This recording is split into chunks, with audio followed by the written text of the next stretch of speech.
Good afternoon. Welcome to SAFI IAS Daily Current Affairs Analysis. Today we are going to discuss today's newspaper, that is 24th September 2025.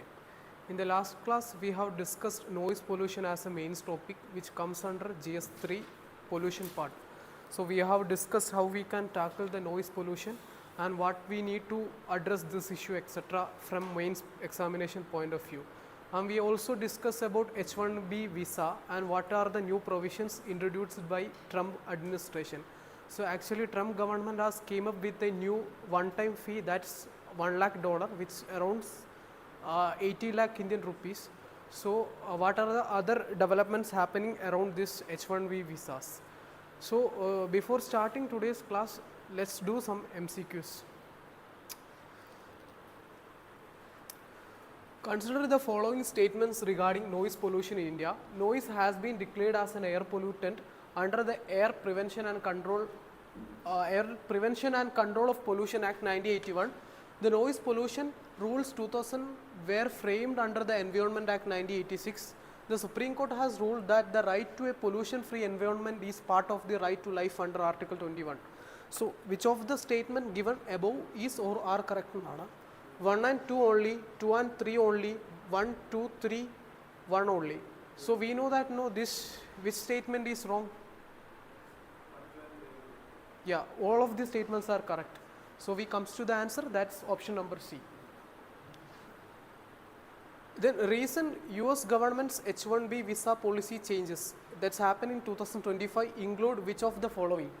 Introduction of a $1 lakh fee for new H1B petition filed after September 21, 2025.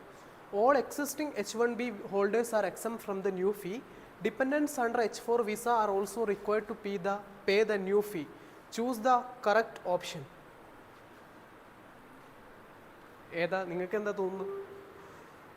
Guess 1, 2.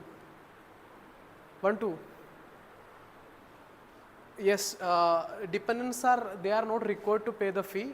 1, 2 are correct answer. So US government has came up with a new fee, that's $1 lakh, and they have also set a deadline, that's September 21. If anybody is applying after this September 21, they has to pay this $1 lakh as a fee. And when it comes to this H4 visa, we will discuss in detail manner today. H4 visa in the H1 visayude keezhil varuna aalakalkulla dependency aanu, avarude wife, avarude family members in H4 visa in the already they are paying this much amount, $1 lakh. So this dependents under this H4 visa, they are exempted from this paying this fee. So when we eliminate this statement number 3, we come to the answer, that's option number A. Arrange the following environmental legislation in chronological order of their enactment: Air Act, Water Act, Environment Protection Act, Noise Pollution Rules. ഏതാണ് ഇതിൽ ആദ്യം വന്നിട്ടുള്ളത്? Air act ഏതാ year? 90? Water act 1974, air act 1981, water act 1974 and environment protection act 1986 ആണ്. പിന്നെ noise pollution rules 2000 ആണ് നേരത്തെ ക്വസ്റ്റ്യനിൽ സ്റ്റേറ്റ്മെൻ്റ് ആയിട്ടുണ്ടായിരുന്നു. So we comes to the answer, that's this water act comes first, air second, this option number A. So usually what happens, we know that this statement number 4, this noise pollution rules, അത് ഇവിടുത്തെ സ്റ്റേറ്റ്മെൻറ്റിൽ ഉണ്ട്, പക്ഷെ നേരത്തെ ഒരു ക്വസ്റ്റ്യനിൽ തന്നെ അത് repeat ചെയ്തിട്ടില്ല. വളരെ ബൈ ചാൻസ് ആയിട്ട് UPSCയുടെ എക്സാമിൽ ചില സമയത്ത്, UPSCയുടെ മാത്രമല്ല കോമ്പറ്റേറ്റീവ് എക്സാമിൽ നിങ്ങൾക്ക് കാണാൻ പറ്റും, നിങ്ങൾക്ക് ഏതെങ്കിലും ഒരു ക്വസ്റ്റ്യൻ അറിയില്ല എന്ന് കണ്ടാൽ അത് ജസ്റ്റ് ഗസ് ചെയ്യുക, ഫസ്റ്റ് തന്നെ പോയി ഗസ് ചെയ്യാതിരിക്കുക. ഫസ്റ്റ് ഒരു പ്രാവശ്യം ഫസ്റ്റ് റൗണ്ട് ഓഫ് റീഡിങ് കഴിഞ്ഞതിന് ശേഷം മാത്രം അറ്റംപ്റ്റ് ചെയ്യുക. നിങ്ങൾക്ക് ഫസ്റ്റ് റൗണ്ട് നിങ്ങൾ എക്സാം എഴുതുന്ന സമയത്ത് നിങ്ങൾക്ക് വളരെ ഷുവർ ഷോർട്ട് ആയിട്ടുള്ള ക്വസ്റ്റ്യൻസ് ചെയ്യുക. അത് കഴിഞ്ഞിട്ട് വേണം പിന്നെ നിങ്ങൾ എന്താ പറയുക, നിങ്ങൾക്ക് പരിചയമില്ലാത്ത ക്വസ്റ്റ്യനിലേക്ക് വരാൻ. അപ്പോൾ ഇവിടെ സംബന്ധിച്ചതെന്ന് വെച്ചാൽ ചില സമയത്ത് വളരെ മൈന്യൂട്ടായിട്ട് UPSCയിൽ വളരെ റെയറാണ്, പക്ഷേ സംഭവിച്ചിട്ടുണ്ട്, പക്ഷേ സ്റ്റേറ്റ് PSCകളിലൊക്കെ ഉണ്ട്. അതായത് നമുക്ക് കിട്ടാത്തപ്പോൾ ഈ ഒരു ക്വസ്റ്റ്യൻ ഫസ്റ്റ് വായിക്കുന്ന ഒരാൾക്ക് ഒരു ഐഡിയ ഇല്ല ഈ ഏതാ ഇയർ എന്നുള്ളത്, പക്ഷെ മനസ്സിലായില്ലേ, അതുമായിട്ട് എന്തെങ്കിലും ഒരു ഹിൻഡ് തരുന്ന സാധനം ചിലപ്പോൾ ഏതെങ്കിലും ക്വസ്റ്റ്യനിൽ ആ ക്വസ്റ്റ്യൻ പേപ്പർ തന്നെ ഉണ്ടാവും. അപ്പോൾ ജസ്റ്റ് ഇപ്പോൾ for example, if somebody is reading this question, he don't know anything about this option, പക്ഷേ അവൻ ജസ്റ്റ് ഗസ് ചെയ്ത് സമയം തികയില്ല എന്നൊക്കെ വിചാരിച്ച് ഫസ്റ്റ് ഗസ് ചെയ്യാൻ പോയി, പക്ഷെ അത് തെറ്റിയെന്ന് വിചാരിച്ചോ, അപ്പോൾ കുറച്ച് ഒരു 90 ക്വസ്റ്റ്യനിലൊക്കെ ചിലപ്പോൾ ഈ ഒരു സെയിം സാധനം നേരത്തെ എൻ്റെ മറ്റേ ക്വസ്റ്റ്യനിൽ റിപ്പീറ്റ് ചെയ്ത പോലെ UPSC എന്തെങ്കിലും ഹിൻഡ് UPSC തരുന്നില്ല ഞാൻ പറയുന്നത്, അധികം കോമ്പറ്റേറ്റീവ് എക്സാമിന് ചെറിയ എന്തെങ്കിലും ഹിൻഡ് ബൈ ചാൻസ് ഭാഗ്യത്തിന് കിട്ടാറുണ്ട്. അപ്പോൾ അതാണ് ഒരു അപ്രോച്ച് എന്ന് പറയുന്നത്. നേരിട്ട് ചാടി കയറി കുത്തല്ല വേണ്ടത്. First analyse the paper, just go through the 100 question first. And if you are comfortable, 100% confident about the question, just attempt the question. Otherwise, leave the question for second revision or second round. Okay. Okay. Today also in the article which is full of this India-US policy and H1B visas. So, in addition to that topic, there was some different types of visas and how it denotes, etc. So, we should know about this different types of non-immigrant visas in US. The name denotes this non-immigrant എന്ന് പറയുന്നത് for a temporary basis, contractual ബേസിസിലാണ്. അവിടുത്തെ residential facility permanent റെസിഡൻസിക്കൊന്നും ബാധകമല്ല, just for a job purpose or study purpose ആണ്, non immigrant basis ആണ്. So US government has different kind of non immigrant visas under different categories. They are also known as different names. അപ്പോൾ B1 visa അല്ലെങ്കിൽ B visa എന്ന് പറയുന്നത് it's mainly focusing on business and tourism ആണ്. And that B visa also can be categorized into 2 categories. B1 എന്ന് പറയുന്നത് business related ആവശ്യങ്ങൾക്ക് കൊടുക്കുന്ന വിസയാണ്. B2 എന്ന് പറയുന്നത് ടൂറിസം റിലേറ്റഡ് ആവശ്യങ്ങൾക്ക് കൊടുക്കുന്ന വിസയാണ്. When it comes to F1 visa, അധിക ഹയർ എഡ്യൂക്കേഷനും സ്റ്റുഡൻസ് പോകുന്നത് ഈ F1 വിസയിലാണ്. അത് അക്കാദമിക് സ്റ്റുഡൻസ് ആണ്. അവർ ഇതുപോലെ തന്നെ stem related science, technology, mathematics related ആയിട്ടുള്ള എഞ്ചിനീയറിംഗ് പോലത്തെ മെഡിസിൻ സബ്ജക്റ്റുകൾക്കൊക്കെ പോകുന്ന ആളുകൾ F1 വിസ കാറ്റഗറിയിലാണ് പോകുന്നത്. When it comes to J1 visa, they are exchange visitors. This cultural exchange visiting professors, different യൂണിവേഴ്സിറ്റിയിലുള്ള ഡിഫറെൻറ്റ് പ്രൊഫസേഴ്സും അതുപോലെ തന്നെ കൾച്ചറൽ എക്സ്ചേഞ്ച് വഴി സ്റ്റുഡൻറ്റ് എക്സ്ചേഞ്ച് പ്രോഗ്രാമുകളൊക്കെ നടക്കുന്നത് ഇത് J1 എക്സ്ചേഞ്ച് പ്രോഗ്രാമിലാണ്. H1B visa we already discussed in a detail manner. അതായത് അതൊരു സ്പെഷ്യലൈസ്ഡ് ആയിട്ടുള്ള ജോബിന് വേണ്ടി അപ്ലൈ ചെയ്യുന്ന ആളുകളാണ്. അധിക ടെക്നിക്കൽ ഫീൽഡിലൊക്കെ ഉള്ള ആളുകൾക്ക്, IT മേഖലയിലുള്ള ആളുകളാണ് ഈ H1B വിസ യൂസ് ചെയ്ത് വിസ കൊടുക്കാറ്. And we have also discuss that 70% around H1B visa holders they are Indians ആണ്. So that's why the reason this fee is hitting India very badly. When it comes to another, that is L1 visa. That day also I have discussed about this L1 visa category. അതായത് അതൊരു inter company transfer ആണ്. For example, ഏതെങ്കിലും ഒരു US company ഇന്ത്യയിൽ base ചെയ്തിട്ടുണ്ടെങ്കിൽ അവർക്ക് ഒരു 1 ഇയറിലേക്ക് US പോയി അവിടുത്തെ കമ്പനിയിൽ വർക്ക് ചെയ്യാനുള്ളൊരു ഓപ്ഷനാണ്. ഇൻ്റർ കമ്പനി ട്രാൻസ്ഫർ ആണ്. ഒരു ഇന്ത്യൻ കമ്പനി US കമ്പനി ആയിരിക്കും, അതിൻ്റെ അല്ലെങ്കിൽ ബ്രാഞ്ച് ഇന്ത്യയിൽ ഉണ്ടായിരിക്കും. അപ്പോൾ ഹെഡ് ഓഫീസ് പോയി വർക്ക് ചെയ്യാനുള്ളൊരു ഓപ്പർച്യൂണിറ്റി പോലെ ദിസ് ഇൻ്റർ കമ്പനി ട്രാൻസ്ഫർ ആണ് L വിസയിൽ വരുന്നത്. L visa can also be classified into 2 categories. That's L1A, L1B. L1A which comes under this executive officers of this company ആണ്. L2 എന്ന് പറയുന്നത് employees with specialized knowledge. I would say that you don't need to go this much deeply, or this much technicality is not required for your prelims examination. You should have some idea that there are different categories of visas, and L is related to intercompany transfer, H is related to this H1B specialty occupation work, and this F1 is academic students, J1 is for exchange visitors, B business and tourism. And when it comes to this extraordinary people, അത് വളരെ intelligent ആയിട്ടുള്ള സയൻറ്റിസ്റ്റുകൾക്കും അതുപോലെ തന്നെ intelligent extra ordinary ആളുകൾക്ക് കൊടുക്കുന്ന visa category comes under this O category. So there was a news which was discussing about this L visa in a detailed manner. So that's why I picked up this news from your examination point of view. As I told you, I am saying again, don't get into too much technicalities. There is a term, just a term. You should have some kind of idea what the term denotes. That's only required for your examination. Don't go much into the details of this term. Antifa, it's an abbreviation of this anti-fascist government. Actually, അതൊരു loose ആയിട്ടുള്ള term ആണ്, ഒരു ideology ആണ്, ഒരു movement ആണ്. We can be referred at any. അപ്പോൾ loose decentralised movement or ideology made up of groups and individuals who oppose fascism, racism, white supremacy and far right extremism. Actually US-ലും അതുപോലെ തന്നെ European കൺട്രീസിലും ഈ അവിടുത്തെ fascist ഗവൺമെൻറ്റിനെതിരെയുള്ള left ചായവുള്ള ആളുകളുടെ അല്ലെങ്കിൽ അവിടുത്തെ protest ചെയ്യുന്ന ആളുകളുടെ ഒരു കൂട്ടായ്മ അല്ലെങ്കിൽ ഐഡിയോളജി മൂവ്മെൻറ്റിനെയാണ് ദിസ് ആൻറ്റിഫ എന്ന് പറയുന്നത്. Actually it's a abbreviation, as I told you, abbreviation of this anti fascism movements എന്നുള്ളതിൻ്റെ ഒരു ചെറിയൊരു അബ്രിവേഷനാണ്.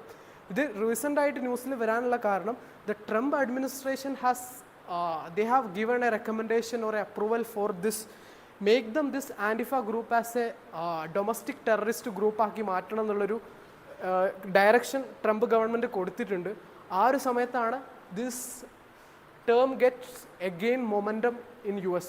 So actually this term US മാത്രമുള്ളതല്ല. There was a time European governments and many other European countries have faced this kind of Antifa movement, which is actually anti-fascist government or racism white supremacy movement. So as I told you, just you should have a kind of one word association with this anti-fascist movement. So there was another news. Again, this NATO is very much important when it comes to your examination. You should have a comprehensive idea about this NATO. NATO, the name denotes North Atlantic Treaty Organization is a political and military alliance of 32 countries from Europe and North America. അത് യൂറോപ്പിലെയും north അമേരിക്കയിലെയും 32 കൺട്രീസിൻ്റെ ഒരു military alliance ആണ്. As the name denotes, it's a military alliance. If any country got attacked by any other countries, this all country will consider as a collective attack. So ഈ കൺട്രിയിലുള്ള ഈ NATO അലയൻസിലുള്ള ഏതെങ്കിലും ഒരു country വേറൊരു രാജ്യം ആക്രമിക്കുകയാണെങ്കിൽ അവരെല്ലാവരും സ്വയം ആക്രമിച്ചതുപോലെ collective ഡിഫൻസിന് ഇറങ്ങും എന്നുള്ളതാണ് ഈ നാറ്റോൻ്റെ ബേസിക് പ്രിൻസിപ്പിൾ എന്ന് പറയുന്നത്. രണ്ടാം ലോക മഹായുദ്ധത്തിന് ശേഷമാണ് ഈ ഒരു ഓർഗനൈസേഷൻ്റെ ഉദയം എന്ന് പറയുന്നത്. അതിൻ്റെ ഒറിജിൻ എന്ന് പറയുന്നത് രണ്ടാം ലോക മഹായുദ്ധത്തിന് ശേഷം സോവിയറ്റ് യൂണിയൻ യൂറോപ്യൻ രാജ്യങ്ങളെ കീഴടക്കുന്ന അല്ലെങ്കിൽ ആക്രമിക്കുന്നുള്ള പേടി കാരണം US-ൻ്റെയും അതുപോലെ തന്നെ അന്നത്തെ യൂറോപ്യൻ രാജ്യങ്ങളുടെയും അവരുടെ ഒരു സമാധാനത്തിന് വേണ്ടി അവരുടെ ഒരു മിലിറ്ററി കോപ്പറേഷന് വേണ്ടി രൂപീകരിച്ചിട്ടുള്ള സംഘടനയാണ്. And founded in 1949, very important, with the signing of the North Atlantic Treaty or Washington Treaty അല്ലെങ്കിൽ നോർത്ത് അറ്റ്ലാന്റിക് ട്രീറ്റിയുടെ ബേസിലാണ് ഇത് രൂപപ്പെട്ടിട്ടുള്ളത്.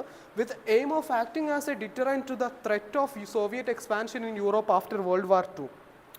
Belgium, Canada, Denmark, France, Iceland, Italy, Luxembourg, Netherlands, Norway, Portugal, the UK and the US founding. These are the countries, they are the founding members of this NATO. Finland and Sweden latest admission. Recently, I think Finland in 2023 this Sweden 2024 ഇതിലേക്ക് വീണ്ടും join ചെയ്യുന്നത്. These are the latest admission to this NATO, that's North Atlantic Treaty Organization. So when we discuss about this NATO, this Article 5 of NATO, this Washington Treaty is very important. Under this Article 5, they are discussing about this mechanism called collective defense. As I told you, if any of this NATO member is attacked by any other countries, all of these NATO countries, they will come under the umbrella of this NATO and they will provide every other cooperation when it comes to military defense, etc. So that's Article 5, very important when it comes to this Washington Treaty or North Atlantic Treaty. As I told you that there are mainly 32 countries comes under this NATO treaty. ആ NATO ട്രീറ്റിയിലുള്ള 32 countries കൂടാതെ തന്നെ NATO different കൺട്രീസുമായിട്ട് regional ലെവലിൽ partnership നടത്തുന്നുണ്ട്. Direct ആയിട്ടുള്ള indirect ആയിട്ട് അവരുമായിട്ട് മിലിറ്ററി കാര്യങ്ങൾക്കും കോപ്പറേഷൻസിനും ഡിഫൻസിനും വേണ്ടി they are cooperating with different organisation. They are also having different regional cooperation. അപ്പോൾ നാറ്റോൻ്റെ കീഴിലുള്ള ഫേമസ് ആയിട്ടുള്ള അല്ലെങ്കിൽ വളരെ ഇമ്പോർട്ടൻ്റ് ആയിട്ടുള്ള റീജിയണൽ കോപ്പറേഷനാണ് Partnership for Peace, partnership for bilateral cooperation with countries in the Euro Atlantic region. യൂറോപ്പിൻ്റെയും അറ്റ്ലാന്റിക് റീജിയനിലുള്ള റഷ്യയൊക്കെ ഇതിൻ്റെ പാർട്ടായിരുന്നു. Russia after annexing this Crimea റഷ്യനെ സസ്പെൻഡ് ചെയ്യുകയാണ് ചെയ്തത്. അപ്പോൾ Partnership for Peace Euro Atlantic റീജിയനിലുള്ള നാറ്റോൻ്റെ പാർട്ട്ണർഷിപ്പാണ് പറയുന്നത്. Mediterranean Dialogue as the name denotes Mediterranean റീജിയനിലുള്ള നാറ്റോയുടെ കോപ്പറേഷൻ ആണ് പറയുന്നത്. Istanbul corporation initiative for countries in the Middle East region. Istanbul ശ്രദ്ധിക്കണം, മിഡിൽ ഈസ്റ്റ് റീജിയനിലെ കോപ്പറേഷനെ കുറിച്ചാണ് ഇസ്താംബുൾ റീജിയനെ കുറിച്ച് പറയുന്നത്. So these are the main NATO partnership at the various countries or at the various റീജിയൻസിൽ നിന്നുള്ളത്. Partnership for peace is very important. Mediterranean dialogue, as the name denotes, it's located in the Mediterranean region. Istanbul Corporation, Middle East. We have already discussed this Article 5, that's collective defense. An armed attack against one NATO member is considered an attack against all members. Article 5, collective defense. If such an attack occurs, each member will take such action as it deems necessary, including use of armed force to restore and maintain security. Invoke only once 9/11 attack. 9/11 attack 2001 September 11 അമേരിക്കയിൽ അൽ Qaeda നടത്തുന്ന അറ്റാക്കിനെയാണ് 9/11 attack എന്ന് ചുരുക്കപ്പേരിട്ട് വിളിക്കുന്നത്. ഈ അറ്റാക്കിൽ മാത്രമാണ് ഈ ഒരു article 5 അവർ ഡയറക്റ്റായിട്ട് apply ചെയ്തിട്ടുള്ളത്. ആ സമയത്ത് നാറ്റോയിലെ എല്ലാ മെമ്പേഴ്സും അമേരിക്കക്ക് സപ്പോർട്ട് വേണ്ടി നാവികസേനയെ അയക്കുന്നു, അതുപോലെ തന്നെ അവരുടെ വ്യോമസേനയെ അയക്കുന്നു. അമേരിക്കയുടെ അൽ-ഖ്വയ്ദ അറ്റാക്കിന് ശേഷം ആ ഒരു സമയത്താണ് ദിസ് ആർട്ടിക്കിൾ 5 ഡയറക്റ്റായിട്ട് ഇൻവോക്ക് ചെയ്തിട്ടുള്ളത്. പക്ഷേ ഓൾവേസ് റിമെമ്പർ ദാറ്റ് ആർട്ടിക്കിൾ 5 ഡയറക്റ്റായിട്ട് അപ്ലൈ ചെയ്തിട്ടില്ലെങ്കിൽ പോലും നാറ്റോ ഒരുപാട് രാജ്യങ്ങൾക്ക് ഡിഫൻസ് സഹായങ്ങൾ കൊടുക്കുന്നുണ്ട്. ഫോർ എക്സാമ്പിൾ റീസെൻ്റ് ആയിട്ടുള്ള റഷ്യ-ഉക്രൈൻ വാറിൻ്റെ സമയത്ത് Ukraine is not a part of this NATO. Actually ഉക്രൈൻ്റെ വളരെ കാലം 2000 മുതൽ ഉക്രൈൻ നാറ്റോയുടെ ഭാഗമാവാൻ ട്രൈ ചെയ്തുകൊണ്ടിരിക്കുകയാണ്. പക്ഷേ ഒഫീഷ്യലായിട്ട് ഇതുവരെ ഉക്രൈനെ നാറ്റോയുടെ ഭാഗമായിട്ട് അഡ്മിറ്റ് ചെയ്തിട്ടില്ല. പക്ഷേ എന്നിരുന്നാൽ പോലും ഉക്രൈന് നാറ്റോയുടെ കീഴിൽ ഡിഫൻസ് എക്യുപ്മെൻറ്റ്സ് എത്തിക്കുന്നുണ്ട്, മിലിറ്ററി ട്രെയിനിങ് കൊടുക്കുന്നുണ്ട്, എല്ലാവിധ മിലിറ്ററി കോപ്പറേഷനും നടത്തുന്നുണ്ട്. അപ്പോൾ ഡയറക്റ്റായിട്ട് അവരൊരു പ്രാവശ്യം മാത്രമേ ദിസ് ആർട്ടിക്കിൾ 5 ഓഫ് കളക്റ്റീവ് ഡിഫൻസും invoked, that's only during the time of this 9/11 attack in US. Then നാറ്റോൻ്റെ കീഴിലുള്ള വേറൊരു 2-3 ഇനിഷ്യേറ്റീവ്സിനെ കുറിച്ചും നമുക്കൊരു ഐഡിയ ഉണ്ടായിരിക്കണം. That's major non NATO ally status. അതായത് മേജറായിട്ടുള്ള ഈ കൺട്രീസ് അല്ലാതെ മേജറായിട്ടുള്ള കൺട്രീസിന് പുറമെ വേറെ കൺട്രീസിന് ചെറിയ തോതിലുള്ള ഡിഫൻസ് സഹായങ്ങൾ കൊടുക്കാം എന്നുള്ള രീതിയിൽ നാറ്റോ കൺട്രീസ് വേറെ രാജ്യങ്ങളുമായിട്ട് സഹകരിക്കുന്നുണ്ട്. ആ ഒരു സഹകരണത്തെ കുറിക്കുന്ന ഒരു ട്രീറ്റിയാണ്, അല്ലെങ്കിൽ അവർക്കിടയിലുള്ളൊരു അഗ്രിമെൻറ്റിനെയാണ് മേജർ നോൺ നാറ്റോ ആലൈ സ്റ്റാറ്റസ് എന്ന് പറയുന്നത്. It is A designation under US law that provides foreign partners with certain benefits in the areas of defense, trade and security cooperation. As I told you, certain benefits ഉം defence cooperation ആണ് അവർ അതിൻ്റെ കീഴിൽ ഉറപ്പ് വരുത്തുന്നത്. So these are the countries comes under this MNNA. That's also major non NATO ally എന്ന് പറയുന്നത്. Brazil, Egypt, Israel, Japan, Pakistan, Philippines, Qatar, South Korea, Thailand. India is not the member of this MNNA. So very important. And NATO +5. The arrangement currently exists between US, its NATO partners and 5 countries: Australia, New Zealand, South Korea, Japan and Israel. അപ്പോൾ അതുപോലെ തന്നെ വേറൊരു ഇനിഷ്യേറ്റീവാണ് US-ഉം NATO കൺട്രീസും അതുപോലെ മേജറായിട്ടുള്ള ഈ 5 രാജ്യങ്ങളും ചേർന്നിട്ടുള്ള ഒരു NATO 5 countries ഉണ്ട്. അതൊരു അഗ്രിമെൻ്റ് ആണെങ്കിലോ ഇനിഷ്യേറ്റീവ് ആണെന്നെങ്കിൽ നമുക്ക് പറയാൻ പറ്റും. അപ്പോൾ these are the countries which comes under this NATO +5 initiative. That's Australia, New Zealand, Israel, south Korea, Japan. അപ്പോൾ അതും വളരെ ഇമ്പോർട്ടൻ്റ് ആണ്. UPSCക്ക് എന്തായാലും പ്രിലിംസിൻ്റെ സ്റ്റേറ്റ്മെൻ്റൊക്കെ ആയിട്ട് ചോദിക്കാൻ വളരെ സാധ്യതയുണ്ട്. അപ്പോൾ ദിസ് മേജർ നോൺ നാറ്റോ ആലിയും NATO +5. So we have discussed the origin of NATO, when it was founded, what is the mandate of NATO, what is the current status of NATO, and what are the partnerships comes under this NATO, and what are the indirect partnership or ally which also known as this MNNA or NATO plus initiative, etc. So these are the questions. Consider the following statements regarding NATO and its global partnership. Article 5 of the NATO treaty has been invoked only once after the 9/11 attack in the United States, US. NATO +5 is a formal military alliance extending Article 5 obligation to its 5 partner countries. Ukraine, though not a NATO member, has received military and strategic support from NATO without triggering Article 5. NATO's primary objective post-2014 has included strengthening Eastern Europe defense against potential Russian aggression. So which of the statement given above are correct? 1, 2, 3, 1, 3, 4, 2, 4, all of the above statements are correct. The main aim of the Istanbul Cooperation Initiative, as I told you that different initiative and different regions ആണ്, അത് just connect ചെയ്യാനുള്ള ഒരു just ഒരു basic idea ഉണ്ടായിരിക്കണം. As the provides Article 5 protection to GCC countries, engage Gulf countries in security, cooperation, defense reform and counter-terrorism, offer membership in NATO to Middle Eastern countries, control economic policies of member countries. So ഇതിൽ ഏതാണ് ഏറ്റവും suitable ആയിട്ടുള്ള statement ഈ Istanbul cooperation initiative ആയിട്ടുള്ളതെന്നുള്ളതാണ്. The word Antifa, which often comes in the news, refer to a far-right extremist political party, a loosely organized anti-fascist far-left movement, a UN peacekeeping force, a NATO military initiative. ഇതിൽ ഏതാണ് ശരി എന്നുള്ളതാണ്. That's all for today. Thank you.